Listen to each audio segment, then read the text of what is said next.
निर्मल S Kosamiya, I C Gandhi high school, रसायण विज्ञान विषय शिक्षक। गुड मॉर्निंग विद्यार्थी मित्रों। आजना विडियो में आपणे जुलाई मास में लेवायेल जे एकम कसोटी हती रसायण विज्ञाननी, तेमां जे प्रश्नों में विद्यार्थीओए વધુ માર્ક્સ ગુમાવ્યા છે તેવા પ્રશ્નોની વિસ્તૃત ચર્ચા કરીને સમજીશું।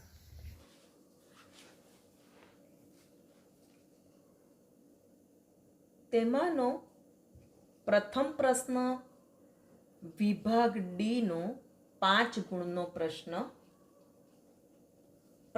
છે પૌલી અને હુન્ડના નિયમને આધારે અનુક્રમે હિલિયમ અને નાઇટ્રોજન પરમાણુની ઇલેક્ટ્રોન રચના સમજાવો। 5 ગુણનો પ્રશ્ન છે। એમાં 2 નિયમનો ઉલ્લેખ આપેલો છે અને પ્રશ્ન પ્રમાણે પૌલી અને હુન્ડના નિયમને આધારે અનુક્રમે હિલિયમ અને નાઇટ્રોજન પરમાણુ એટલે પૌલીના નિયમને આધારે હિલિયમની ઇલેક્ટ્રોન રચના સમજાવવાની છે અને હુન્ડના નિયમને આધારે નાઇટ્રોજન પરમાણુની ઇલેક્ટ્રોન રચના સમજાવવાની છે। 5 ગુણનો પ્રશ્ન છે। 2 નિયમનો ઉલ્લેખ છે, ઉદાહરણ સહિત સમજૂતી આપવાની છે, એટલે એક નિયમ પર 2.5 ગુણનું ભાર જાય, એટલે એ પ્રમાણે આપણે કન્ટેન્ટ પૂરું પાડવું પડે। એમાંનો પ્રથમ નિયમ આપણે પૌલીનો નિયમને આધારે હિલિયમની ઇલેક્ટ્રોન રચના સમજીએ। હવે આપણે એકમ 2 પરમાણુના બંધારણની અંદર ઇલેક્ટ્રોન રચના પરમાણુની સમજવા માટેના ક્વોન્ટમ આંકના મુખ્ય 4 પ્રકાર, મુખ્ય ક્વોન્ટમાંક, ગૌણ ક્વોન્ટમાંક, ચુંબકીય ક્વોન્ટમાંક અને સ્પિન ક્વોન્ટમાંક તથા 3 નિયમ, આઉબઉનો સિદ્ધાંત, પૌલીનો અને હુન્ડનો સિદ્ધાંત। કોઈ પણ પરમાણુની ઇલેક્ટ્રોન રચના સમજવા માટે આ 4 ક્વોન્ટમાંક અને આ 3 સિદ્ધાંત ખૂબ જ જરૂરી છે, તો જ તમે કોઈ પણ પરમાણુની ઇલેક્ટ્રોન રચના સાચી લખી શકો। એમાંનો પૌલીનો સિદ્ધાંત જોઈએ તો પૌલીનો નિષેધ એટલે કે એનો સમાનાર્થી શબ્દ છે બાકાતીનો નિયમ, એટલે પૌલીનો નિષેધ બાકાતીનો નિયમ, એને આધારે સૌપ્રથમ હિલિયમ પરમાણુની ઇલેક્ટ્રોન રચનાનો સમજવાનો પ્રયત્ન કરીએ। હવે 3 ગુણની અંદર પણ આપણે આ પ્રશ્નને સમજી લઈએ કે કઈ રીતે પૂછાય। તો પૌલીનો નિષેધ એટલે કે બાકાતીનો નિયમ ઉદાહરણ આપી સમજાવો। તો તેમાં પણ આપણે હિલિયમ પરમાણુનું ઉદાહરણ આપીને પૌલીનો નિષેધનો સિદ્ધાંત વિસ્તૃત રીતે વર્ણન કરીને આ જ રીતે સમજાવવાનું રહે। અને જો 2 ગુણમાં પૌલીનો નિષેધનો નિયમ સમજાવો તો ત્યાં ઉદાહરણ માંગ્યું નથી, તો ફક્ત એ નિયમને જ અલગ અલગ રીતે લખીને એની સમજૂતી પૂરી પાડવાની હોય। પ્રશ્ન કેટલા ગુણમાં પૂછાયો છે અને પ્રશ્નમાં કઈ કઈ માહિતી માંગી છે તેને આધારે આપણે અંદર કન્ટેન્ટ પૂરું પાડવાનું રહે। 1 ગુણના હેતુલક્ષી પ્રશ્નમાં પણ પૂછી શકાય કે પૌલીનો નિષેધનો નિયમ આપો, ત્યાં આપો શબ્દ હશે, અથવા તો પૌલીનો નિષેધ નિયમ લખો, તો ફક્ત એનો નિયમ જ લખવાનો રહે તમારે। તે વખતે તમે ઉદાહરણ પણ આપો અને એને બીજી કઈ રીતે લખી શકાય એ વિસ્તૃત સમજૂતી આપો તો તેના તમને માર્ક્સ 1 કરતાં વધારે માર્ક્સ નથી મળવાના। એટલે પ્રશ્નને પૂરેપૂરો સમજવાનો પહેલાં પ્રયત્ન કરો, શું માગ્યું છે, પ્રશ્ન કેટલા ગુણનો છે, કેટલું કન્ટેન્ટ પૂરું પાડવું રહ્યું, તે તમે જ્યારે વાંચતા હોય ત્યારે જ સમજીને તમારે આ બાબત નક્કી કરી લેવાની હોય છે. હવે આપણે પૌલીનો નિષેધનો નિયમ સમજીએ. જુદી જુદી કક્ષકોમાં ભરાતા ઇલેક્ટ્રોનની સંખ્યા નિષેધના નિયમથી પ્રતિબંધિત થાય છે. આ જે નિયમ છે એ ઓસ્ટ્રિયન વૈજ્ઞાનિક વુલ્ફગેંગ પૌલીએ 1926માં રજૂ કરેલો. એટલે વૈજ્ઞાનિકના નામના આધારે એને પૌલીનો સિદ્ધાંત કહેવામાં આવે છે. તો પૌલીના આ સિદ્ધાંત પ્રમાણે પરમાણુમાં કોઈ પણ બે ઇલેક્ટ્રોનના ચારેય ક્વોન્ટમ આંકનો સેટ એક સરખો હોઈ શકે નહીં. આ પૌલીનો નિયમ છે. અવતરણ ચિહ્નમાં આપણે રજૂ કર્યો છે. ચારેય ક્વોન્ટમ આંક, પરમાણુમાં કોઈ પણ બે ઇલેક્ટ્રોનના ચારેય ક્વોન્ટમ આંકનો સેટ એક સરખો હોઈ શકે નહીં. ચાર ક્વોન્ટમ આંકનો આપણે અભ્યાસ કરી ગયા છે. બીજી રીતે જો સમજીએ તો એક જ કક્ષકમાં માત્ર બે જ ઇલેક્ટ્રોન, અહીં કહેવામાં આવ્યું છે ને, કોઈ પણ બે ઇલેક્ટ્રોનના, એ કયા બે ઇલેક્ટ્રોન? કોઈ પણ કક્ષકમાં માત્ર બે જ ઇલેક્ટ્રોન સમાઈ શકે, તો એક જ કક્ષકમાં માત્ર બે જ ઇલેક્ટ્રોન સમાઈ શકે અને આ ઇલેક્ટ્રોનના ભ્રમણ એકબીજાથી વિરુદ્ધ દિશામાં હોવા જોઈએ. એટલે કે ત્રીજા ઇલેક્ટ્રોનના સમાવેશનો નિષેધ હોય છે. એટલે પૌલીના આ નિયમને આપણે આ શબ્દોમાં પણ રજૂ કરી શકીએ. આ નિયમ પ્રમાણે કોઈ પણ એક કક્ષકમાંના બે ઇલેક્ટ્રોનના ત્રણ ક્વોન્ટમ આંક, અહીં કહેવામાં આવ્યું છે ને કે કોઈ પણ બે ઇલેક્ટ્રોનના ચારેય ક્વોન્ટમ આંકનો સેટ એક સરખો હોઈ શકે નહીં. તો એની સમજ માટે કોઈ પણ એક કક્ષકમાંના બે ઇલેક્ટ્રોનના ત્રણ ક્વોન્ટમ આંક, n મુખ્ય ક્વોન્ટમ આંક, l ગૌણ ક્વોન્ટમ આંક અને ml ચુંબકીય ક્વોન્ટમ આંક સરખા હોય, પણ તેમના ભ્રમણ ક્વોન્ટમ આંક, ચાર ક્વોન્ટમ આંકનો છેલ્લો પ્રકાર કયો? ભ્રમણ ક્વોન્ટમ આંક, અથવા તો એને સ્પિન ક્વોન્ટમ આંક પણ કહેવાય, જેની સંજ્ઞા s છે, એ એકબીજાથી વિરુદ્ધ હોય. આપણે ક્વોન્ટમ આંકની માહિતી મેળવી ગયા. સ્પિન ક્વોન્ટમ આંકની તેમાં આપણે જોઈ ગયા છે કે એક જ કક્ષકમાં જે બે ઇલેક્ટ્રોન હોય તો તેના ભ્રમણ કેવા હોય છે? એકબીજાથી વિરુદ્ધ હોય અને એ ક્વોન્ટમ આંકના મૂલ્યો +1/2 અને -1/2 જે આપણે જોઈ ગયા છે. હવે આ પૌલીના નિષેધનો નિયમને આધારે આપણે હિલિયમની ઇલેક્ટ્રોન રચના સમજીએ. ઉદાહરણ તરીકે આપણે હિલિયમનો ઉદાહરણ આપવાનો પ્રયત્ન કરવો રહે, કારણ કે એનો પરમાણુ ક્રમાંક કેટલો છે? 2 અને એની ઇલેક્ટ્રોન રચના થશે 1s2. આ એની ઇલેક્ટ્રોન રચના છે. એટલે પૌલીના નિયમને આધારે આપણને સમજૂતી આપવામાં ઘણી સરળતા રહે આ હિલિયમના ઉદાહરણ દ્વારા. હવે આ હિલિયમની ઇલેક્ટ્રોન રચના 1s2, એને જો આપણે સંજ્ઞામાં બતાવી હોય આ કક્ષકમાં રહેલા બે ઇલેક્ટ્રોનને, તો આપણે આ રીતે બતાવી શકીએ. બે ઇલેક્ટ્રોન અને નિયમ પ્રમાણે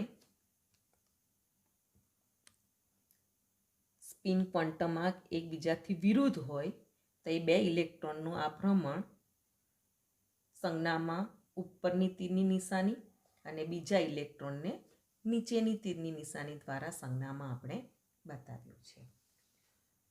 આને ઇલેક્ટ્રોન 1 કહીએ, આ ઇલેક્ટ્રોનને ઇલેક્ટ્રોન 2 કહીએ. તો કોઈ પણ એક કક્ષકમાંના, અહીંયા કક્ષક કઈ છે? હિલિયમના ઉદાહરણમાં 1s કક્ષક. 2 ઇલેક્ટ્રોનના, આ એની ઇલેક્ટ્રોન રચના પ્રમાણે 1s કક્ષકના 2 ઇલેક્ટ્રોન બતાવ્યા, ઇલેક્ટ્રોન 1, ઇલેક્ટ્રોન 2.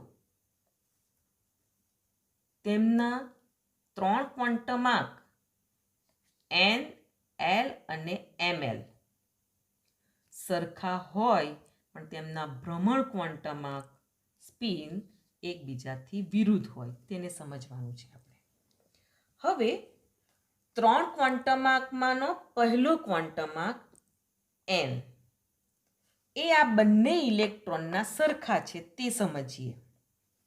તો આ બંને ઇલેક્ટ્રોન મુખ્ય ક્વોન્ટમાંક n, એની ઇલેક્ટ્રોન રચના શું છે? અહીં હિલિયમની 1s2.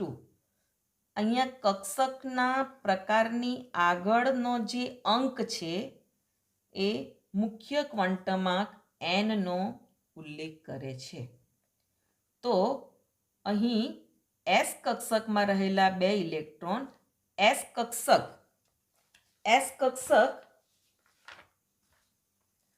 અહીં કયા ઉર્જા સ્તરમાંની s કક્ષકનો ઉલ્લેખ છે? પ્રથમ ઉર્જા સ્તર. કારણ કે s કક્ષકની શરૂઆત પ્રથમ ઉર્જા સ્તરથી જ શરૂઆત થાય. કેન્દ્રથી નજદીકની આ પ્રથમ કક્ષા ફક્ત 1s કક્ષક ધરાવશે. એટલે દરેક ઉર્જા સ્તરની અંદર s કક્ષક તો આવેલી જ છે. તો અહીં s કક્ષક તો છે, પણ એ s કક્ષક કયા ઉર્જા સ્તરમાંની છે? પ્રથમ ઉર્જા સ્તરમાંની. એટલે આ અંક જે છે એ આ કક્ષકમાં રહેલા બંને ઇલેક્ટ્રોન, એટલે કે આ s કક્ષક એ પ્રથમ ઉર્જા સ્તરમાંની છે. એટલે આ બંને ઇલેક્ટ્રોનના ક્વોન્ટમાંક n નું મૂલ્ય કયું ગણાશે? 1. ગૌણ ક્વોન્ટમાંક l નું મૂલ્ય કક્ષક s, p, d, f પ્રમાણે ગૌણ ક્વોન્ટમાંક l નું મૂલ્ય 0, 1, 2, 3 છે અનુક્રમે. s કક્ષક સાથે l નું મૂલ્ય કયું અનુબંધિત છે? 0. p માટે 1, d માટે 2 અને f માટે 3. અહીં કઈ કક્ષક છે? s. s કક્ષક હોય તો l નું મૂલ્ય કયું? 0. એટલે અને આ બંને ઇલેક્ટ્રોન s કક્ષકના જ છે. એટલે l નું મૂલ્ય શું આવશે? 0. બંને ઇલેક્ટ્રોન l નું મૂલ્ય 0 આવશે. જો l નું મૂલ્ય 0 હોય તો ml નું મૂલ્ય, ચુંબકીય ક્વોન્ટમાંકનું મૂલ્ય -l થી +l સુધીની શૂન્ય સહિતની ધન અને ઋણ પૂર્ણાંક સંખ્યાઓનો સમાવેશ થાય. ને જ્યારે l નું મૂલ્ય 0 હોય તો ml નું મૂલ્ય પણ શું મળે? 0. બંને ઇલેક્ટ્રોન માટે ml નું મૂલ્ય પણ અહીં શું બનશે? 0 બનશે. એટલે કે 4 ક્વોન્ટમાંકમાંના 2 ઇલેક્ટ્રોનના જે 4 ક્વોન્ટમાંક જે છે તેમાંના 3 ક્વોન્ટમાંક n, l અને ml એ અહીં કેવા છે? સમાન છે. હવે ચોથો ક્વોન્ટમાંક સ્પિન ક્વોન્ટમાંક આપણે જોઈએ. તો સ્પિન ક્વોન્ટમાંકમાં કક્ષકની અંદર એક ઇલેક્ટ્રોનની સ્પિન કરતા બીજા ઇલેક્ટ્રોનની સ્પિન એનાથી કેવી હોય? વિરુદ્ધ. ઇલેક્ટ્રોનના ભ્રમણ એકબીજાથી વિરુદ્ધ દિશામાં હોવા જોઈએ. એ પ્રમાણે ઇલેક્ટ્રોન રચના લખીએ તો આ રીતે આપણે વિરુદ્ધ. અને ઉપરની તીરની નિશાની હોય તો તેના માટે સ્પિન ક્વોન્ટમાંકનું મૂલ્ય +1/2 અને નીચેની હોય, નીચેના તરફ તીરની નિશાની તો સ્પિન ક્વોન્ટમાંકનું મૂલ્ય -1/2. આ ભિન્ન છે પરંતુ અને પરસ્પર વિરુદ્ધ દિશામાં છે.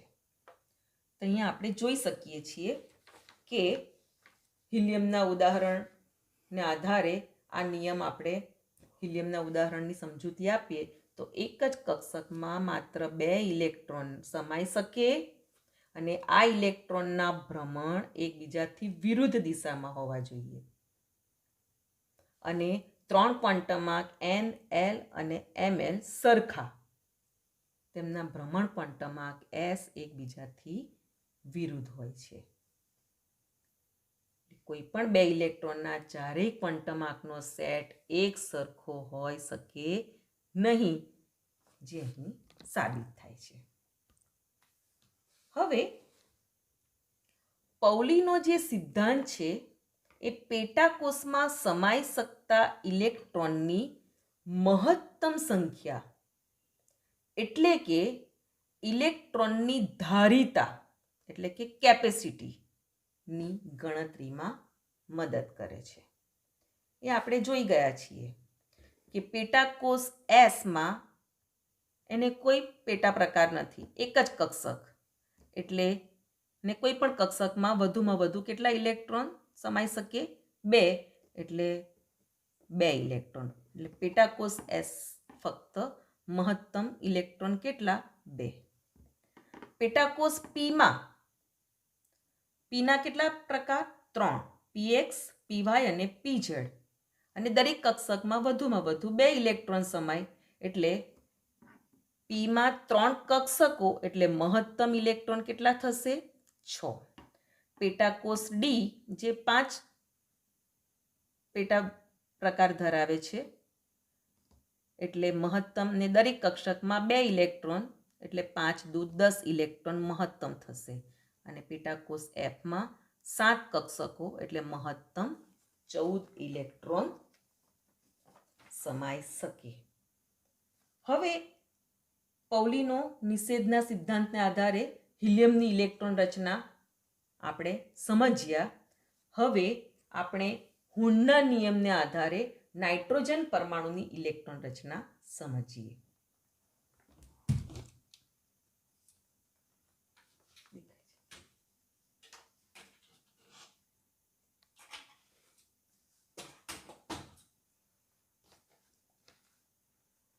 હુનનો નિયમ. હવે આ એક બાબત ધ્યાન રાખજો કે હુનના નિયમને મહત્તમ સ્પિન ગુણકતાનો નિયમ પણ કહેવામાં આવે છે. એ નિયમની સમજૂતીમાં આપણે જોઈશું કે એને કેમ મહત્તમ સ્પિન ગુણકતાનો નિયમ કહેવામાં આવે છે. એટલે તમને એ રીતે પણ પૂછાય કે મહત્તમ સ્પિન ગુણકતાનો નિયમ લખો, એટલે મહત્તમ સ્પિન ગુણકતાના નિયમ જ, એટલે એને કયો નિયમ કહેવાશે? હુનનો નિયમ જ તમારે લખવાનો રહે.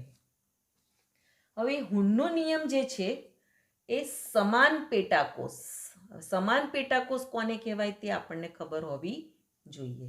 સમાન પેટાકોષ એટલે કે એવી કક્ષકો કે જેમની ઉર્જા કેવી હોય? સરખી હોય, એટલે કે સમશક્તિ કક્ષક. એને ઇંગ્લિશમાં ડિજનરેટ કક્ષકો પણ કહેવામાં આવે છે. એટલે એમાં ભરાતા ઇલેક્ટ્રોન સાથે સંકળાયેલ છે હુનનો નિયમ. એટલે પેટાકોષ આપણે કેટલી કક્ષકો જાણીએ છીએ? એસ, પી, ડી, એફ. તેમાં એસ સિવાયની બીજી બધી કક્ષકો જે છે એને પેટા કક્ષકો છે, અને તે જેમાં પીની 3 કક્ષકો, ડીની 5 અને એફની 7 એ બધી કેવી કહેવાશે? સમશક્તિ કક્ષકો કહેવાશે, ડિજનરેટ કક્ષકો. એવી કક્ષકોમાં જ્યારે ઇલેક્ટ્રોન ભરવાના આવે તેની સાથે આ હુનનો નિયમ સંકળાયેલો છે. એટલે આ નિયમ પ્રમાણે સમાન પેટાકોષ કઈ કઈ કક્ષકો? પી, ડી અથવા એફની કક્ષકોમાં ઇલેક્ટ્રોનનું યુગ્મન જ્યાં સુધી દરેક પેટાકોષમાં એક એક ઇલેક્ટ્રોન ગોઠવાતા નથી, એટલે કે એકાકી રીતે ભરાયેલ હોય ત્યાં સુધી થતું નથી. આ હુનનો નિયમ. હુનનો નિયમ કે મહત્તમ સ્પિન ગુણકતાનો નિયમ પૂછાય તો તમારે આ નિયમ આ શબ્દોમાં રજૂઆત કરવી રહે. બીજી રીતે સમજીએ આ નિયમને સમજીએ તો પેટાકોષ PDF માની દરેક કક્ષકમાં એટલે કે P ની 3, Dની 5 અને Fની 7 એ દરેક કક્ષકમાં એક એક ઇલેક્ટ્રોન ગોઠવાય ત્યાર પછી જ બીજો ઇલેક્ટ્રોન કક્ષકમાં આવી ઇલેક્ટ્રોન યુગ્મ બને છે. ઉદાહરણ દ્વારા સમજીશું એટલે તમને વધુ સમજ પડશે. હવે આપણે જાણીએ છીએ કે P કક્ષકો 3, D કક્ષકો 5 અને F કક્ષકો 7 છે. જેથી P, D અને F કક્ષકોમાં ઇલેક્ટ્રોન યુગ્મન અનુક્રમે લઘુત્તમ 4,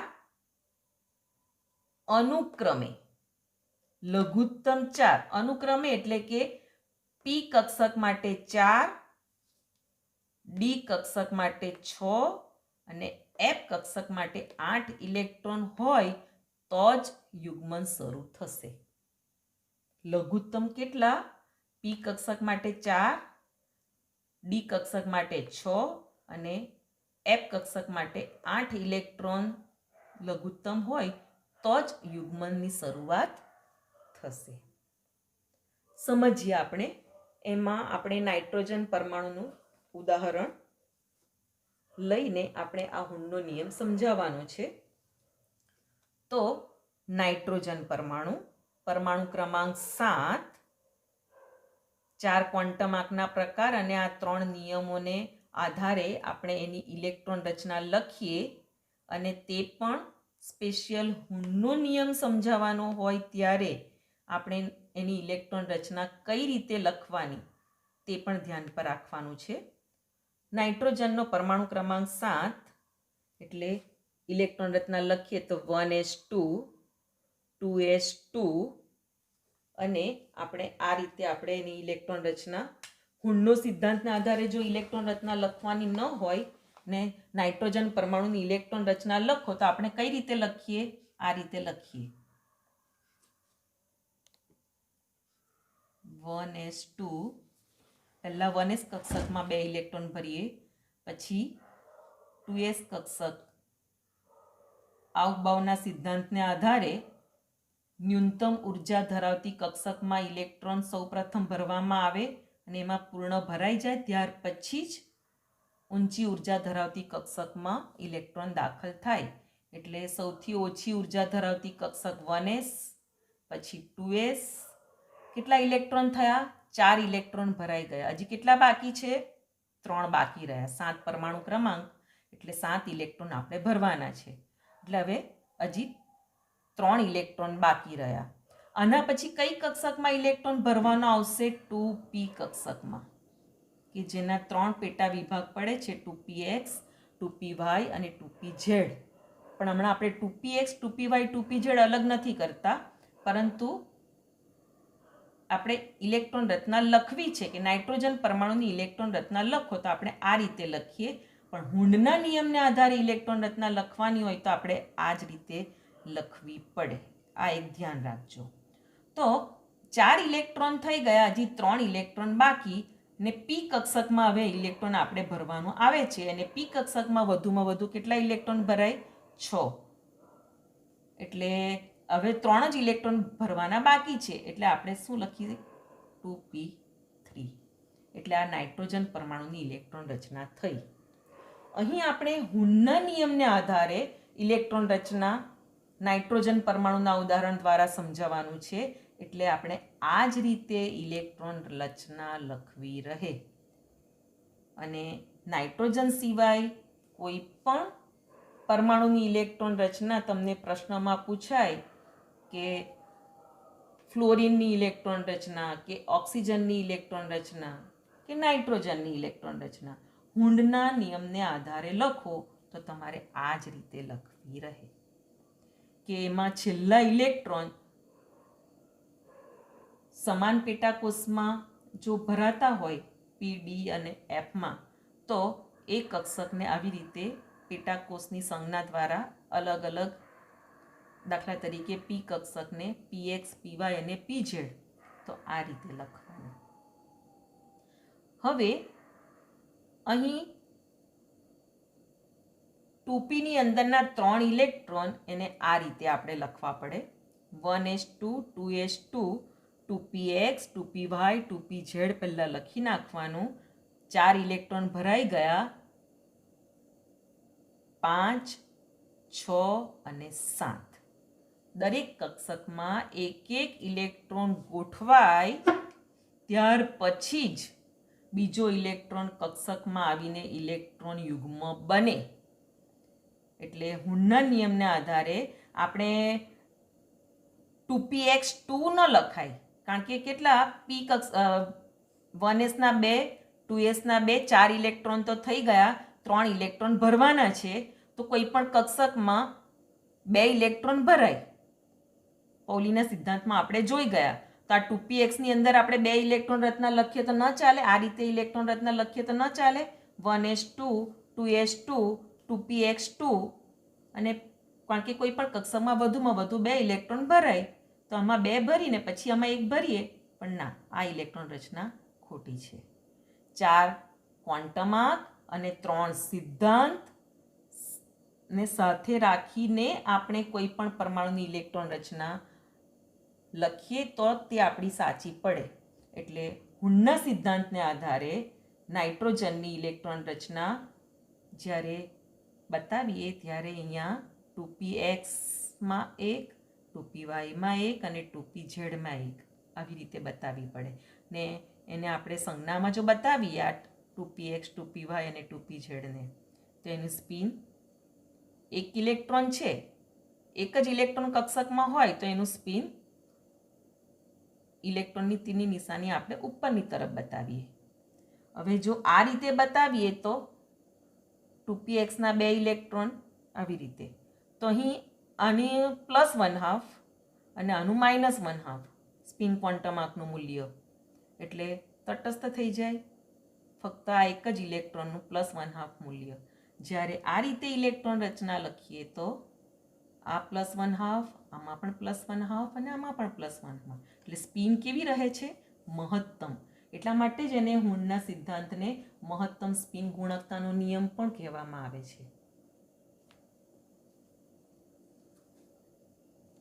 હવે આપણે ઓક્સિજનની ઇલેક્ટ્રોન રચના સમજીએ. હુનના સિદ્ધાંતના આધારે જ ઓક્સિજનનો પરમાણુ ક્રમાંક 8, એટલે ઇલેક્ટ્રોન રચના થશે 1s2 2s2. હવે 4 ઇલેક્ટ્રોન થઈ ગયા, હજી 4 ઇલેક્ટ્રોન ભરવાના બાકી છે. તો 2px 2py અને 2pz આપણે આ રીતે લખીએ. તો 4 પછી આ એક 5 ઇલેક્ટ્રોન, આ 5મો, આ 6ઠ્ઠો અને આ 7મો, 8મો ઇલેક્ટ્રોન.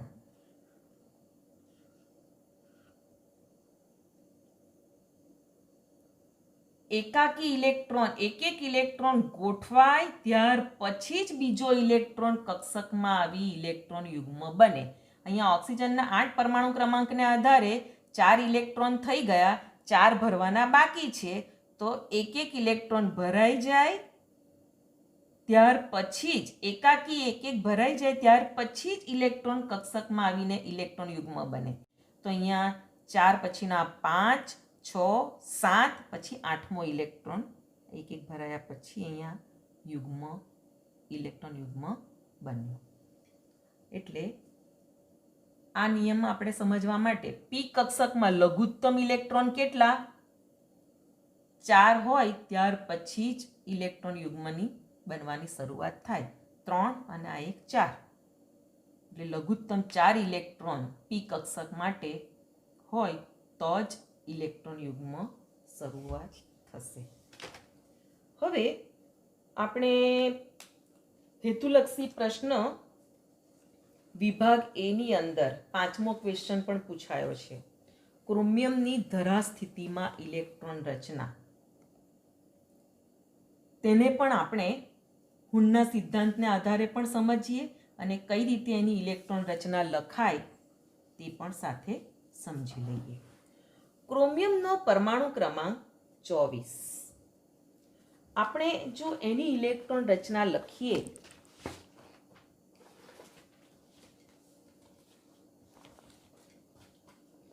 તો જે તે કક્ષકનો ઉર્જાનો ક્રમ આઉફબાઉના સિદ્ધાંતને આધારે આપણે કઈ સૌથી ઓછી ઉર્જા ધરાવતી કક્ષકમાં સૌ પ્રથમ ઇલેક્ટ્રોન દાખલ થાય ને એ ઉર્જાનો ક્રમ આપણે યાદ રાખવો હોય તો આને આધારે આપણે યાદ રાખી શકીએ કે n બરાબર 1 વાળું કેન્દ્રની નજદીકનું n બરાબર 1 વાળું પ્રથમ ઉર્જા સ્તર, આને પ્રથમ ઉર્જા સ્તર પણ કહેવાય, કક્ષા ક્રમાંક 1 ધરાવતું અથવા તો n બરાબર 1 મૂલ્ય ધરાવતો કક્ષા ક્રમાંક કે જેમાં ફક્ત એક જ કક્ષક આવે, કઈ? S કક્ષક, અને એ પ્રથમ ઉર્જા સ્તરમાંની છે એટલે એની આગળનો અંક 1s. બરાબર? એટલે S કક્ષક તો દરેક ઉર્જા સ્તરમાં આવશે. P કક્ષકની શરૂઆત ઉર્જા સ્તર 2 થી ચાલુ થશે. n બરાબર 2 દ્વિતીય ઉર્જા સ્તરમાં બે કક્ષક આવેલી છે, S અને P. એટલે P કક્ષકની શરૂઆત કક્ષા ક્રમાંક 2 થી દ્વિતીય ઉર્જા સ્તરથી ચાલુ થાય છે. 2s અને 2p. n બરાબર 3 માં 3s, 3p અને 3d. d કક્ષકની શરૂઆત n બરાબર 3 થી ચાલુ થાય અને f કક્ષકની શરૂઆત n બરાબર 4 થી. આઉફબાઉના સિદ્ધાંતને આધારે કઈ કક્ષકની ઉર્જા સૌથી ઓછી, તેમાં ઇલેક્ટ્રોન સૌપ્રથમ દાખલ થાય ને પૂરેપૂરી ભરાઈ જાય ત્યાર પછી જ ઊંચી ઉર્જા ધરાવતી કક્ષકમાં ઇલેક્ટ્રોન દાખલ થાય. તેને યાદ રાખવા માટે આપણે આ ફોર્મો યાદ રાખી શકીએ કે કઈ કક્ષકની ઉર્જા સૌથી ઓછી. તો 1s કક્ષકની ઉર્જા સૌથી ઓછી. આ એરો પર જઈએ તો 2s કક્ષક આવે છે. ત્યાર પછી આ એરો પર તો અહીંથી ઉપરથી શરૂઆત કરીએ તો 2p, પછી 3s માં ઇલેક્ટ્રોન દાખલ થાય. ત્યાર પછી આ એરો ઉપર જોઈએ તો 3p કક્ષક અને પછી 4s કક્ષકમાં ઇલેક્ટ્રોન દાખલ થશે. અને આ એરો પર 3d, પછી 4p અને 5s. આ કક્ષકોનો ઉર્જાનો ચડતો ક્રમ છે. સૌથી ઓછી ઉર્જા ધરાવતી કક્ષક 1s, પછી 2s, એનાથી વધુ ક્રમાંક ઉર્જા ધરાવતી કક્ષક, પછી 2p, પછી 3s, પછી 3p, 3p પછી 4s, 3d નહીં. આ ફરમાને આધારે પણ આપણે યાદ રાખી શકીએ અને સૈદ્ધાંતિક રીતે પણ કક્ષકોની ઉર્જાનો ક્રમ આપણે જો જાણવો હોય તો n પ્લસ એલના સરવાળાના મૂલ્યને આધારે પણ આપણે કઈ કક્ષકની ઉર્જા ના કરતાં વધુ છે કે ઓછી છે તે આપણે નક્કી કરી શકીએ. તો આપણે સમજીએ. આ 3 કક્ષકો લીધી છે.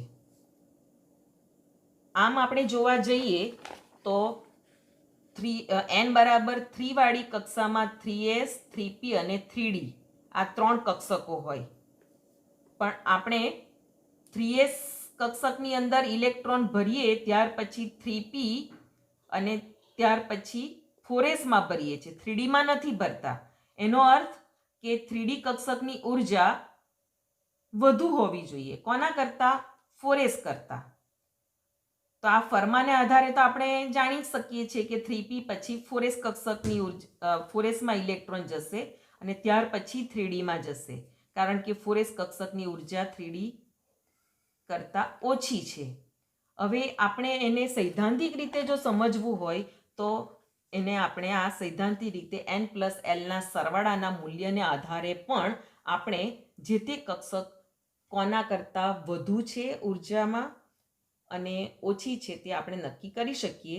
n પ્લસ એલના સરવાળાનું મૂલ્ય જે કક્ષકનું ઓછું તે કક્ષકની ઉર્જા ઓછી, અને જે કક્ષકનું ઉર્જાનું મૂલ્ય n પ્લસ એલના સરવાળાનું મૂલ્ય વધુ હોય તે કક્ષકની ઉર્જા વધુ. તો અહીં આપણે જોઈએ છે 3p, 4s અને 3d આ 3 કક્ષકોના n પ્લસ એલના સરવાળાના મૂલ્યો જોઈએ. તો 3p માટે n નું મૂલ્ય, આગળનો અંક એ શું સૂચવે છે? n નું મૂલ્ય. આપણે આગળ જોઈ ગયા. તો n નું મૂલ્ય 3. 4s માટે 4, 3d માટે 3. આ આગળનો અંક છે n નું મૂલ્ય બતાવે છે. l ના મૂલ્ય માટે આપણે જોઈ ગયા આગળ કે l નું મૂલ્ય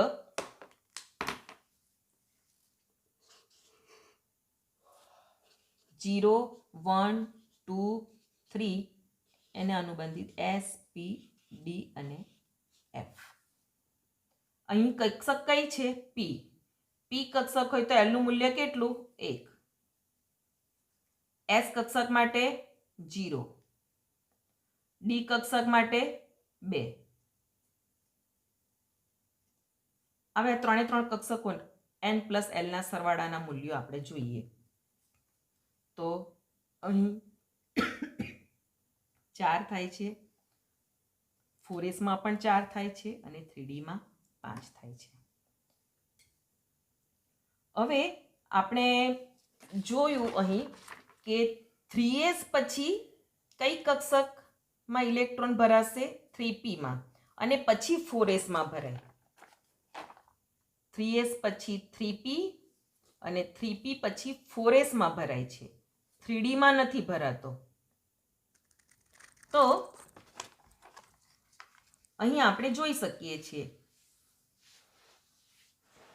પહેલા 3p માં ભરાય, પછી 4s માં ભરાય ઇલેક્ટ્રોન અને પછી 3d માં ભરાય. તો n પ્લસ l ના સરવાળાનું મૂલ્ય 3p નું કેટલું છે? 4. પછી 4s નું પણ કેટલું છે? 4. તો જ્યારે આપણે અહીં કીધું તે પ્રમાણે n પ્લસ l ના સરવાળાનું મૂલ્ય જેનું વધારે તે કક્ષકની ઉર્જા વધુ અને જેનું ઓછું તે કક્ષકની ઉર્જા ઓછી. 3d નું અહીં 5 છે એટલે 3d ની ઉર્જા તો આ બંને કક્ષક કરતાં કેવી છે? વધુ છે જ.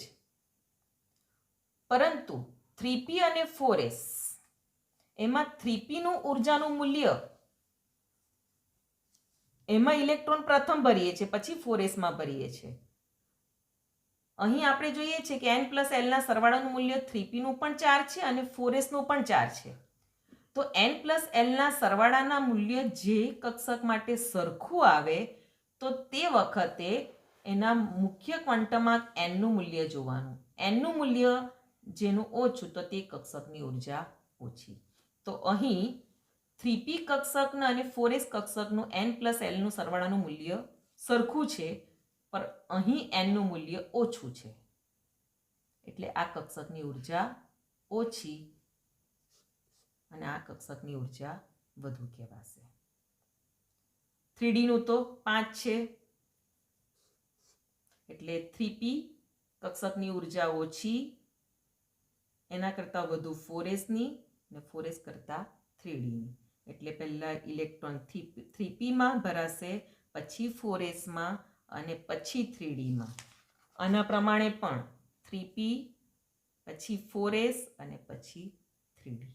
એટલે આ જે ઇલેક્ટ્રોન રચના છે તે ક્રોમિયમમાં ઇલેક્ટ્રોન રચના લખતી વખતે આપણે આ બાબતને ધ્યાન રાખવાનું છે, જે આપણે આ ફરમાને આધારે પણ સમજ્યા અને n પ્લસ lના સરવાળાના મૂલ્યને આધારે પણ સમજ્યા. કારણ કે આના આધારે પણ પ્રશ્ન પૂછાય કે નીચે આપેલી કક્ષકોને ઉર્જાના ચડતા ક્રમમાં ગોઠવો. તો આ રીતે તમે ફર્મો બનાવીને પણ છે તે તમે એ પ્રમાણે ઉર્જાનો ક્રમ ચડતો સાચો બતાવી શકો અને n પ્લસ lના સરવાળાનું મૂલ્ય પણ તમે સૈદ્ધાંતિક રીતે તમને પૂછાય તો તમારે આ રીતે સાબિત કરીને સમજાવવું પડે. તો ક્રોમિયમની ઇલેક્ટ્રોન રચના અહીં કઈ થશે? 1s2, કારણ કે કેટલા ઇલેક્ટ્રોન છે? 24 પરમાણુ ક્રમાંક છે એટલે 24 ઇલેક્ટ્રોન ભરવાના છે. 1s2, 2s2, 2p6, 3s2, 3p6. Total કેટલા ઇલેક્ટ્રોન થયા? 18 ઇલેક્ટ્રોન થયા. હજી આપણે 24 સુધી ભરવાના છે. 3p પછી કઈ કક્ષકમાં ઇલેક્ટ્રોન આવશે? 4s માં. તો અહીં કોઈ પણ કક્ષકની અંદર 2 ઇલેક્ટ્રોન ભરાય તો અહીંયા 4s માં 2 ઇલેક્ટ્રોન નથી ભરતા આપણે, 4s માં એક જ ઇલેક્ટ્રોન ભરીએ છીએ અને ત્યાર પછી 3d માં ઇલેક્ટ્રોન ભરીએ છીએ. એટલે ક્રોમિયમની ધરા સ્થિતિની ઇલેક્ટ્રોન રચના સમજવા માટે, કારણ કે આ જે નિયમ છે એ અર્ધ ભરાયેલ અને પૂર્ણ ભરાયેલ સમશક્તિ કક્ષકો વિશિષ્ટ રીતે કેવી હોય છે? સ્થાયી હોય છે. અર્ધ ભરાયેલ અને પૂર્ણ ભરાયેલી સમશક્તિ કક્ષકો પી, ડી અને એફ એ સમશક્તિ કક્ષકો છે. એ સમશક્તિ કક્ષકો જો અર્ધ ભરાયેલ હોય કે પૂર્ણ ભરાયેલી હોય તો તેવી સમશક્તિ કક્ષકો વિશિષ્ટ રીતે કેવી હોય છે? સ્થાયી હોય છે અને તેથી તેમની સમમિતિ પ્રમાણે એ સ્થિરતા પ્રાપ્ત કરે. કુદરતની કોઈ પણ પ્રણાલી, તેમાં જળ કે ચેતન કોઈ પણ પ્રણાલી એ હંમેશા સ્થિરતા પ્રાપ્ત કરવાનું વલણ ધરાવે, જેમાં પરમાણુ પણ બાકાત નથી. એટલે એની ઇલેક્ટ્રોન રચનામાં પણ, પરમાણુની ઇલેક્ટ્રોન રચનામાં પણ આ ક્રોમિયમના પરમાણુએ સ્થાયિત્વ પ્રાપ્ત કરવું હોય તો આ સિદ્ધાંતને આધારે સમશક્તિ કક્ષકો ક્યારે સ્થિરતા પ્રાપ્ત કરે કે સ્થાયી બને? જ્યારે અર્ધ ભરાયેલી હોય કે પૂર્ણ ભરાયેલી હોય. તો અહીં ક્રોમિયમની ઇલેક્ટ્રોન રચનામાં 3dમાં ઇલેક્ટ્રોન રચના આપણે ભરીએ તો આપણે સિદ્ધાંતને આધારે જો ભરવા જઈએ તો આપણે આ રીતે ઇલેક્ટ્રોન રચના ભરવાનો પ્રયત્ન કરીએ. ક્રોમિયમની ઇલેક્ટ્રોન રચના આર્ગોન એટલે 18, આ 1s2, 2s2, 2p6, 3s2, 3p6, total 18 electron.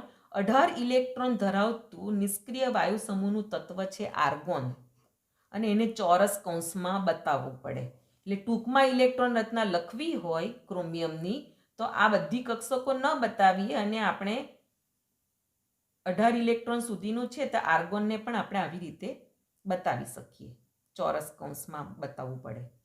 અને ત્યાર પછીની કક્ષક જે આવે તે કઈ આવે તે આપણને ખ્યાલ હોવો જોઈએ. એ 4s આવે અને પછી 3d આવે. તો અહીંયા 18 ઇલેક્ટ્રોન થઈ ગયા, પછી 19 અને 20 આવી રીતે આપણે ઇલેક્ટ્રોન રચના લખીએ. 18, 19, 20 ને બાકી રહ્યા, કારણ કે કોઈ પણ કક્ષકમાં વધુમાં વધુ 2 ઇલેક્ટ્રોન ભરાય તો 4s2 લખીએ આપણે અને 3d4 લખીએ. બાકી રહ્યા કેટલા? 18, 19, 20, બીજા 4 ઇલેક્ટ્રોન બાકી રહ્યા. ડી કક્ષકમાં તો 10 સુધી ભરાય, પણ આપણે જરૂર છે ફક્ત હવે 4 જ ઇલેક્ટ્રોનની, એટલે ક્રોમિયમની ઇલેક્ટ્રોન રચના કમ્પ્લીટ થાય. તો આપણે આ રીતે પણ ઇલેક્ટ્રોન રચના લખીએ, પણ આ ઇલેક્ટ્રોન રચના કેવી છે? ખોટી છે. કેમ? કારણ કે અર્ધ ભરાયેલ અને પૂર્ણ ભરાયેલી સમશક્તિ કક્ષકો વિશિષ્ટ રીતે કેવી હોય છે? સ્થાયી હોય છે, એટલે સ્થિરતા પ્રાપ્ત કરે. તો ક્રોમિયમના પરમાણુએ સ્થિરતા પ્રાપ્ત કરવી હોય તો 3d કક્ષક અર્ધ ભરાયેલી હોય તો ઇલેક્ટ્રોન રચના કઈ થાય? 3d5 થાય. તો 3d5 થવા માટે એને કેટલા ઇલેક્ટ્રોનની જરૂર છે? ફક્ત એક જ ઇલેક્ટ્રોનની જરૂર છે. ને એક ઇલેક્ટ્રોનની જરૂર હોય, 3d5 અર્ધ ભરાયેલી થઈ જાય તો ક્રોમિયમનો પરમાણુ કેવું બને? સ્થાયિત્વ પ્રાપ્ત કરે, સ્થિરતા પ્રાપ્ત કરે. તો એ આગળની જે કક્ષક છે તેમાંથી એક જ ઇલેક્ટ્રોનની જરૂર હોય સ્થાયિત્વ પ્રાપ્ત કરવા માટે, તો જ એ આગળની ભરાયેલી કક્ષકમાંથી એ ઇલેક્ટ્રોનને આપણે 3dમાં બતાવી શકીએ. એ ક્યારે બતાવી શકીએ? આ બંને કક્ષકો વચ્ચે ઉર્જાનો તફાવત વધુ હોવો જોઈએ નહીં. અહીંયા વધુ નથી, ઘણો વધુ પડતો ઉર્જાનો તફાવત નથી. 4sનું ઉર્જાનું મૂલ્ય 4 છે સૈદ્ધાંતિક રીતે આપણે ગણીએ તો, અને 3dનું 5 છે, એટલે બહુ વધુ પડતો ઉર્જાનો તફાવત નથી. એટલે અહીં 4sમાંથી ઇલેક્ટ્રોનને આપણે 3dમાં બતાવી શકીએ. એટલે એની સાચી ઇલેક્ટ્રોન રચના કઈ થશે? આર્ગોન, 4s1 અને 3dમાં કેટલા ઇલેક્ટ્રોન બતાવવા પડે? 5. આ 3dના 5 ઇલેક્ટ્રોન હુનના સિદ્ધાંત પ્રમાણે આપણે આ રીતે બતાવી શકીએ. ડી કક્ષકના કેટલા પ્રકાર? 5. 3d xy, yz, zx, x² minus y² z².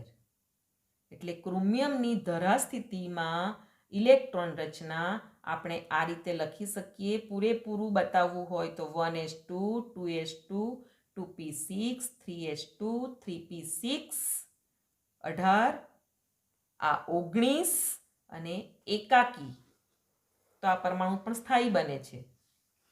એટલે આ 19 20 21 22 23 અને 24. એટલે આ ઇલેક્ટ્રોન રચના એની સાચી. આ રીતે નહીં. 4sમાં 1 અને હુનના સિદ્ધાંતના આધારે આપણે જોયું ને કે ઇલેક્ટ્રોન એકાકી ઇલેક્ટ્રોન એક ઇલેક્ટ્રોન ગોઠવાય ત્યાર પછી જ બીજો ઇલેક્ટ્રોન કક્ષકમાં આવી ઇલેક્ટ્રોન યુગ્મ બને. તો અહીં આપણે જે ઇલેક્ટ્રોન ભરવાના છે 5 ઇલેક્ટ્રોન 3Dમાં 5 ઇલેક્ટ્રોન ભરવાના છે. તો 3DXY 3DYZ ZX x² minus y² z². એક ભરવાનો. પણ 2 આમાં ભરીએ, 2 ને 5 હજી ભરવાના બાકી છે. તો 2 ને 2 અને પછી અહીંયા 1 ભરીએ તો 13 ઇલેક્ટ્રોન રચના એની કેવી પડશે? ખોટી પડશે.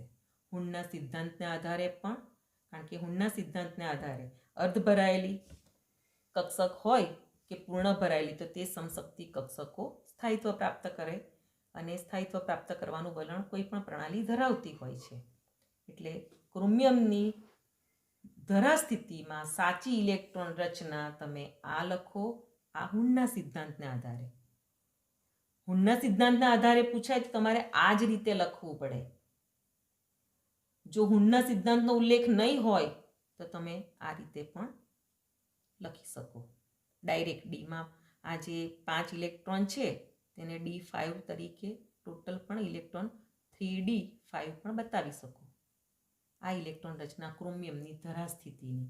અહીંયા આર્ગોન આ ન બતાવો તો તમે 1s2 2s2 2p6 3s2 3p6 પછી 4s1 અને 3d5 એ રીતે પણ ક્રોમિયમની ઇલેક્ટ્રોન રચના બતાવી શકો. જેની મોટાભાગના વિદ્યાર્થીઓની આ ઇલેક્ટ્રોન રચનામાં 1 માર્ક્સ પૂરેપૂરો મેળવ્યો નથી.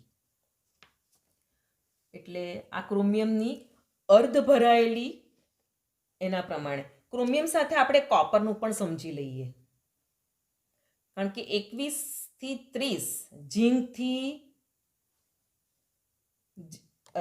સ્કેન્ડિયમ થી ઝીંક સુધીના જે તત્વો છે ડી કક્ષકના 3D શ્રેણીના સંક્રાંતિ તત્વો, એમાં ક્રોમિયમ અને કોપરની ઇલેક્ટ્રોન રચના આ અર્ધ ભરાયેલી અને પૂર્ણ ભરાયેલી સ્થાયિત્વ પ્રાપ્ત કરતા પરમાણુઓ માટે અલગ પડે છે. આ અર્ધ ભરાયેલીમાં ક્રોમિયમનો સમાવેશ થશે, પૂર્ણ ભરાયેલીમાં કોપરનો સમાવેશ થશે. કોપરનો પરમાણુ ક્રમાંક 29. એટલે આપણે એની ઇલેક્ટ્રોન રચના ભરીએ તો શું થશે? આર્ગોન 18 ઇલેક્ટ્રોન થઈ ગયા. 18 પછી આપણે જો ઇલેક્ટ્રોન ભરીએ તો 4sમાં 2 ભરી દઈએ તો 19 અને 20. એટલે ડીની અંદર શું થશે? ઇલેક્ટ્રોન રચના 9 જ થશે. એટલે 3d9. પણ આ ઇલેક્ટ્રોન રચના ખોટી છે. કારણ કે અહીંયા ડી કક્ષકને પૂર્ણ ભરાવા માટે ડી કક્ષકના પેટા પ્રકાર કેટલા? 5. એટલે દરેક કક્ષકની અંદર 2 ઇલેક્ટ્રોન એટલે ટોટલ 10 ઇલેક્ટ્રોન સમાય. તો અહીંયા પૂર્ણ ભરાયેલી ડી કક્ષકને થવા માટે 1 જ ઇલેક્ટ્રોનની જરૂર છે. એટલે હુનના સિદ્ધાંતના આધારે એકાકી ઇલેક્ટ્રોન અને સ્થાયિત્વ પ્રાપ્ત કરવા માટે કોપર એ આગળની ભરાયેલી કક્ષકમાંથી 1 ઇલેક્ટ્રોન આપણે 3D કક્ષકમાં બતાવીએ તો ક્રોમિયમ પરમાણુ કેવો બને? પૂર્ણ ભરાયેલી સમશક્તિ કક્ષક ડી કક્ષક થશે અને કોપરનો પરમાણુ સ્થાયિત્વ પ્રાપ્ત કરશે. એટલે કોપરની ઇલેક્ટ્રોન રચના 18 પછી 4sમાં 2 ન બતાવતા 1 બતાવવાનો એટલે 19 પછી 20 21 22 23 24 25 26 27 28 અને 29. એટલે દરેક ડી કક્ષકની અંદર 2 ઇલેક્ટ્રોન આવશે. અને એ રીતે એટલે આપણે હમણાં પરીક્ષામાં એકમ કસોટીમાં ક્રોમિયમની ધરા સ્થિતિમાં ઇલેક્ટ્રોન રચના પૂછાય. એ અર્ધ ભરાયેલી ક્રોમિયમ પરમાણુની ઇલેક્ટ્રોન રચના જે બીજા બધા તત્વના પરમાણુની ઇલેક્ટ્રોન રચના કરતાં જે ક્રોમિયમ અને કોપરની અલગ પડે છે તેને આધારે, અને કોપર એ પૂર્ણ ભરાયેલી એના માટે, એટલે એની ઇલેક્ટ્રોન રચના આ ખોટી છે. એની ઇલેક્ટ્રોન રચના કઈ રીતે? હુનના સિદ્ધાંતની રીતે, આ રીતે. અને જો આપણે ટૂંકમાં બતાવવું હોય તો આ રીતે બતાવી શકીએ કોપરની ઇલેક્ટ્રોન રચના. કોપરનો પરમાણુ ક્રમાંક 29. ટૂંકમાં ઇલેક્ટ્રોન રચના બતાવીએ તો આર્ગોન, પછી 4s એક ઇલેક્ટ્રોન બતાવવાનો, આર્ગોનમાં 18, આ 19 અને 3d, એમાં કેટલા ઇલેક્ટ્રોન આવશે? ટોટલ 10. એટલે 18, 19, 19 ને 10, 29 એ કોપર પરમાણુની, એટલે કોપર પરમાણુની ઇલેક્ટ્રોન રચના આ થશે. આર્ગોનની જગ્યાએ તમે આખું લખો 1s2, 2s2, 2p6, 3s2, 3p6, તો તે રીતે પણ બતાવાય ને. ટૂંકમાં આર્ગોન કક્ષકને ચોરસ કૌંસમાં જ, ગોળ કૌંસમાં નહીં, એ ધ્યાન રાખજો. અહીં આપણે જોયું કે પી કક્ષક એ અનુક્રમે લઘુત્તમ 4 ઇલેક્ટ્રોન હોય ત્યારથી છે તે યુગ્મનની શરૂઆત થશે. ડી કક્ષકમાં કેટલા લઘુત્તમ ઇલેક્ટ્રોન? 6 હશે ત્યારથી ચાલુ થશે. તો આપણે અહીંયા આયન તત્વની, આયનનો પરમાણુ ક્રમાંક કેટલો છે? 26 છે. તો એની ઇલેક્ટ્રોન રચના લખીએ તો આર્ગોન 18, 18, એના પછી કઈ કક્ષક આવશે? 4s. 4sમાં 2 ઇલેક્ટ્રોન એટલે 20 ઇલેક્ટ્રોન થયા. 6 ઇલેક્ટ્રોન ભરવાના બાકી રહ્યા. હુનના સિદ્ધાંતના આધારે આપણે 6 ઇલેક્ટ્રોન ડી કક્ષકમાં ભરવાના છે. તો આ પેટા કક્ષક આપણે હુનના સિદ્ધાંત પ્રમાણે બતાવી દીધી. 18, 19, 20. પછી આપણે શું કરીએ? 21, 22, 23, 24, 25 અને આ 26. કેટલા ઇલેક્ટ્રોન ડી કક્ષકના? આ 5 અને આ છઠ્ઠો, એટલે કે લઘુત્તમ કેટલા ઇલેક્ટ્રોન હોય ડી કક્ષકમાં? 6 હોય ત્યારથી જ ઇલેક્ટ્રોન યુગ્મની શરૂઆત થાય. તે અહીંયા આપણે એફીના ઉદાહરણ દ્વારા ડી કક્ષકમાં લઘુત્તમ 6 ઇલેક્ટ્રોન પછી 6 ઇલેક્ટ્રોનથી યુગ્મની શરૂઆત થાય છે તે આપણે અહીંયા સાબિત કરી શકીએ છીએ. પી કક્ષક માટે આપણે ઓક્સિજનનું ઉદાહરણ જોયું. 3 પીના 3 પેટા પ્રકાર, એટલે 3 અને ચોથો ઇલેક્ટ્રોન 4 ઇલેક્ટ્રોન હોય ત્યારથી યુગ્મની શરૂઆત થાય છે. અને ડી કક્ષકમાં 6 અને એ જ પ્રમાણે એફ કક્ષકમાં કેટલા? એફ કક્ષકના 7 પેટા પ્રકાર, એટલે 7 ઇલેક્ટ્રોન એકાકી ભરાઈ જાય એટલે 8મો ઇલેક્ટ્રોનથી યુગ્મનની શરૂઆત થાય. એટલે આ એક યાદ રાખવાનું છે કે પી કક્ષક, પી, ડી અને એફમાં અનુક્રમે લઘુત્તમ 4, 6 અને 8 ઇલેક્ટ્રોનથી યુગ્મનની શરૂઆત થાય છે. એટલે આ એક ખાસ યાદ રાખવાનું છે કે અર્ધ ભરાયેલ અને પૂર્ણ ભરાયેલી સમશક્તિ કક્ષકો વિશિષ્ટ રીતે સ્થાયી હોય છે ને તે તેમની સમમિતિ પ્રમાણે કેવી સ્થિરતા પ્રાપ્ત કરે છે. એટલા માટે જ અહીં ક્રોમિયમ અને કોપરમાં અર્ધ ભરાયેલી થવા માટે અને કોપરમાં પૂર્ણ ભરાયેલી થવા માટે 4sમાં 2 ઇલેક્ટ્રોન નહીં મૂકતા, 4sમાં 1 ઇલેક્ટ્રોન, અને અર્ધ ભરાયેલી થવા માટે ક્રોમિયમનું ઉદાહરણ અને પૂર્ણ ભરાયેલી થવા માટે કોપરનું ઉદાહરણ આપણે આપી શકીએ. હવે બીજો જે પ્રશ્ન છે કે જેમાં તમે એ માર્ક્સ ગુમાવ્યા છે તે વિભાગ સીનો. વિભાગ સીમાં 3 ગુણનો દાખલો આવે છે. પ્રશ્ન 9 છે એકમ કસોટીના પેપરમાં. પ્રયોગશાળામાં મેંગેનીઝ ડાયોક્સાઇડ MnO2, મેંગેનીઝ ડાયોક્સાઇડનું સૂત્ર શું થશે? MnO2 ની જલીય હાઇડ્રોક્લોરિક એસિડનું સૂત્ર શું થશે? HCl સાથે નીચે પ્રમાણે પ્રક્રિયા કરી ક્લોરીન બનાવવામાં આવે છે. આ પ્રક્રિયા સમીકરણ પણ આપી દીધેલું છે.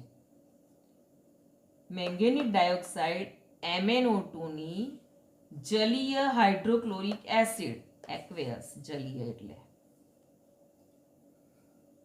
જલીય માટે ઇંગ્લિશ વર્ડ છે એક્વેયસ, એનું ટૂંકમાં રૂપ AQ HCl સાથે નીચે પ્રમાણે પ્રક્રિયા કરી. આ બંને વચ્ચે પ્રક્રિયા થાય, ક્લોરીન બનાવવામાં આવે છે. શું બને છે? Chlorine, chlorine gas.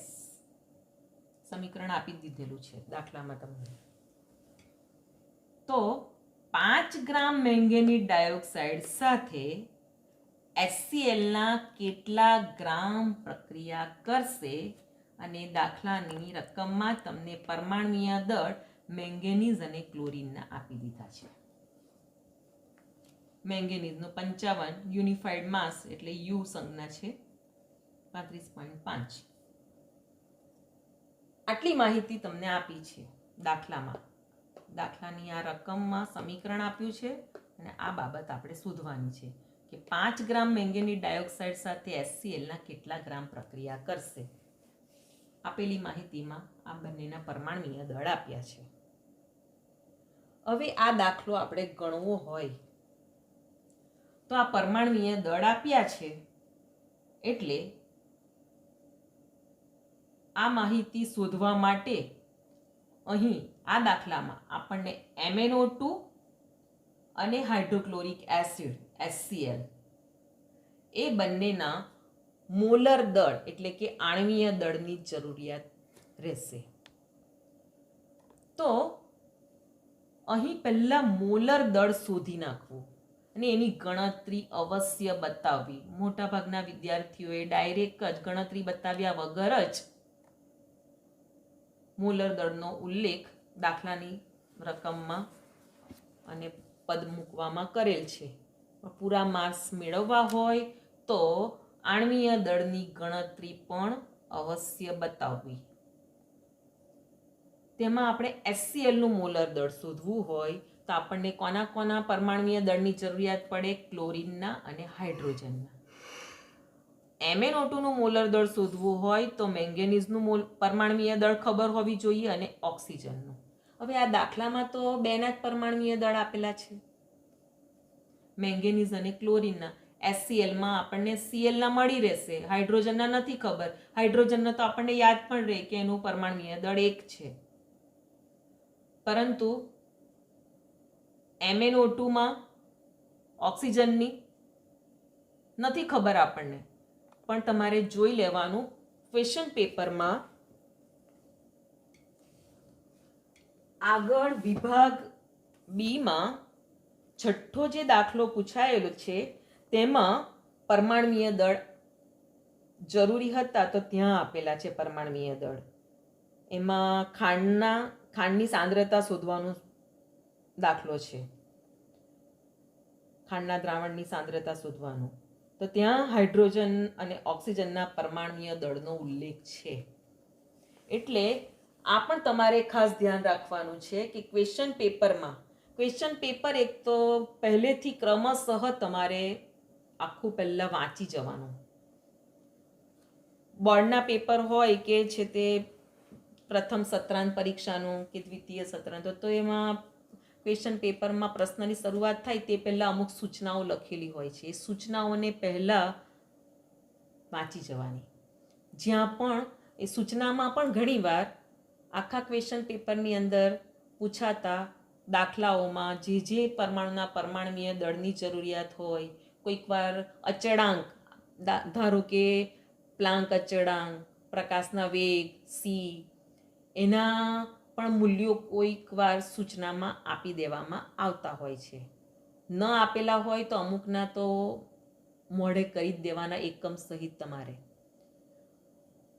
પરંતુ અહીં તમને પરમાણ્વીય દળ તો મોટે ભાગે આપી જ દેવામાં આવે છે, એ તમારે ગોખવાના હોતા નથી.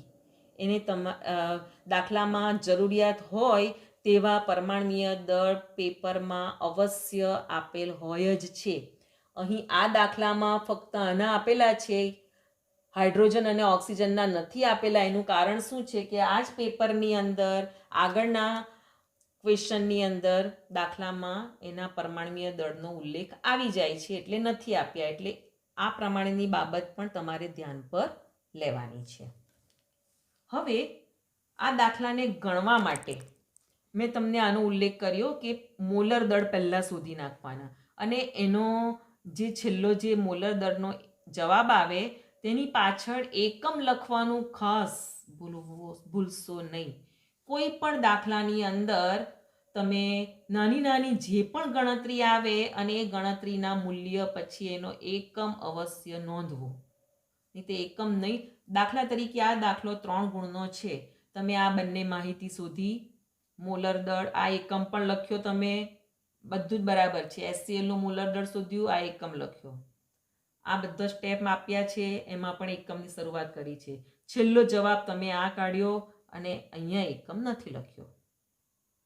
ફક્ત 8.39 આપણો અંકનો ઉલ્લેખ કર્યો, ગ્રામ નથી લખ્યું. આખો દાખલો કેટલા ગુણનો છે? 3 ગુણનો. આ એકમ નથી લખ્યો. ઓછામાં ઓછા કેટલા માર્ક્સ કપાય? 0.5, અડધો માર્ક્સ. બધું જ તમારું સાચું છે, ફક્ત એકમ નહીં લખ્યો. બધે જ એકમની લખ્યા છે. છેલ્લા જવાબમાં તમે એકમ લખવાનું તમારાથી ભૂલાઈ ગયું. એટલે દાખલાની અંદર એકમનો ઉલ્લેખ કરવાનું ખાસ ચૂકશો નહીં. એટલે એ ખાસ ધ્યાન રાખજો. હવે મોલર દળના એકમનો તમને ઉલ્લેખ કરું. મોલર દળ કે આણ્વીય દળ શોધો તે 1 મોલનું જ આપણે શોધતા હોઈએ છીએ ગ્રામમાં વજન. મોલર દળ અને આણ્વીય દળની વ્યાખ્યા પ્રમાણે. એટલે તેનો એકમ હંમેશા શું હોય? ગ્રામ પ્રતિ મોલ. હવે આપણે આ દાખલાને સમજીએ હવે કે કઈ રીતે આપણે એને સ્ટેપ પ્રમાણે ગણવો તે. આ મોલર દળનો પહેલા ઉલ્લેખ બતાવી દેવાનો. ત્યાર પછી તમારે આ સમીકરણ લખવાનું રહે. કારણ કે પ્રક્રિયા સમીકરણને આધારે તમારે મોલ સંદર્ભ પણ બતાવવો પડશે અને ગ્રામનો સંદર્ભ પણ તમારે સમીકરણમાં બતાવવો પડશે. અને ત્યાર પછી સ્ટેપ પ્રમાણે તમારે આખો દાખલો ગણવાનો છે. આ સમીકરણ આપણે લખ્યું. આ સમીકરણ આપેલ છે, બરાબર. જેમાં મોલ પ્રમાણે જોઈએ તો 1 મોલ MnO2, MnO2 ની આગળ કોઈ અંક નથી એટલે કે MnO2 નો 1 મોલ HClના કેટલા મોલ સાથે પ્રક્રિયા કરે છે? એમ કહેવાય 4 મોલ. એટલે આ સમીકરણને આધારે મોલનો સંદર્ભ શું છે કે 4 મોલ HCl 1 મોલ MnO2 સાથે પ્રક્રિયા કરે તો 1 મોલ Cl2 આપણને મળે છે. 2 મોલ H2 અને MnCl2. અહીંયા દાખલામાં આપણે ફક્ત ક્લોરીન બનાવવામાં આવે છે તેનો 1 મોલ મળે છે. ને 5 ગ્રામ મેંગેનીઝ ડાયોક્સાઇડ સાથે HClના કેટલા ગ્રામ પ્રક્રિયા કરશે? સમીકરણને આધારે આપણને મોલનો સંદર્ભ જ આપણને ખબર છે કે 4 મોલ HCl 1 મોલ MnO2 સાથે પ્રક્રિયા કરે તો 1 મોલ Cl2 મળે છે. પણ દાખલામાં માંગ્યું શું છે કે મેંગેનીઝ ડાયોક્સાઇડના 5 ગ્રામ સાથે HClના કેટલા ગ્રામ પ્રક્રિયા કરશે? એટલે ગ્રામમાં આપણે HClના ગ્રામ શોધવાના છે. એટલે ગ્રામનો સંદર્ભ પણ આપણે અહીંયા સમજી લેવાનો કે ગ્રામને આધારે. તો અહીં આપણે જોઈએ છીએ કે HClના 4 મોલ છે. HClનું મોલર દળ કેટલું છે? 36.5. એટલે 4 ગુણ્યા 36.5 કરીએ તો 146 ગ્રામ HCl સમીકરણને આધારે આપણને મળશે. અને એ 146 ગ્રામ HCl MnO2ના કેટલા મોલ છે? 1. ને એનું મોલર દળ કેટલું છે? 87. એટલે 87 ગુણ્યા 1 એટલે 87. એટલે અહીં સમીકરણ પ્રમાણે 146 ગ્રામ HCl 87 ગ્રામ MnO2 સાથે પ્રક્રિયા કરે છે. આપણે શોધવાનું શું છે? 5 ગ્રામ મેંગેનીઝ ડાયોક્સાઇડ સાથે HClના કેટલા ગ્રામ?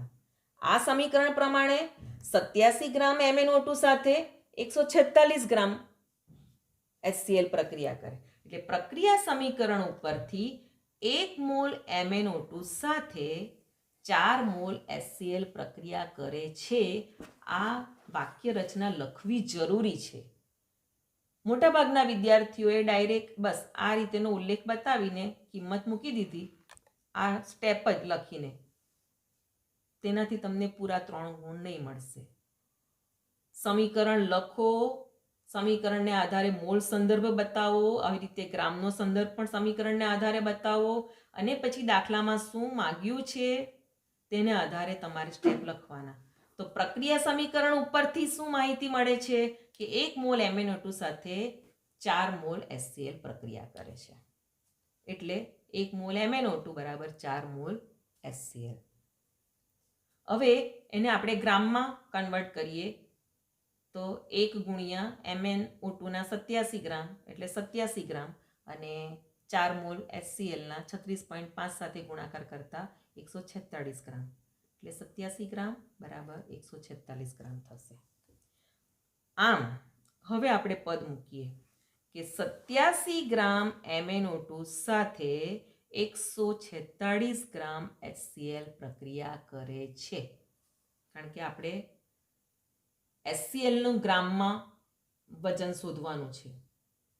5 ગ્રામ મેંગેનીઝ ડાયોક્સાઇડ સાથે કેટલા ગ્રામ HCl પ્રક્રિયા કરશે, એટલે 87 ગ્રામ MnO2 સાથે 146 ગ્રામ HCl પ્રક્રિયા કરે, તો હવે આપણે પદમાં મૂકી શકીએ. તો 5 ગ્રામ MnO2 સાથે કેટલા ગ્રામ HCl પ્રક્રિયા કરે, આ સ્ટેપ પદ પણ લખવું આ રીતે જરૂરી છે. એટલું 87 ગ્રામ MnO2 બરાબર 146 ગ્રામ HCl પણ શું, એટલે આ રીતે પણ પૂરેપૂરું વાક્ય રચના પદમાં લખવી જરૂરી છે. તો 5 ગુણ્યા 146 છેદમાં 87 એટલે છેલ્લે જવાબ સાદુરૂપ આપતા 8.39 ગ્રામ એકમ ગ્રામમાં. પછી આ રીતે પૂરેપૂરું લખો કે દાખલાનો જે જવાબ છે, શું માગ્યું છે ને કઈ રીતે આપણે રજૂઆત કરવાની છે. તો 5 ગ્રામ મેંગેનીઝ ડાયોક્સાઇડ સાથે HClના કેટલા ગ્રામ પ્રક્રિયા કરશે, જવાબ મળી ગયો. તેને વાક્ય સ્વરૂપે લખો કે 5 ગ્રામ મેંગેનીઝ ડાયોક્સાઇડ સાથે 8.39 ગ્રામ HCl પ્રક્રિયા કરશે. એટલે દાખલા ગણવામાં એકમ લખવાની ખાસ કાળજી, અને આ રીતેનો દાખલો હોય તો સમીકરણોને આધારે સંદર્ભ રજૂ કરો, પછી સ્ટેપ વાઇઝ આ પ્રમાણે દાખલો કરો. એટલે બીજી એકમ કસોટી કે બીજી પરીક્ષા દરમિયાનમાં આ બાબતનું આપણે ધ્યાન રાખીશું. થેન્ક યુ, અને બીજી એકમ કસોટી માટે બેસ્ટ ઓફ લક.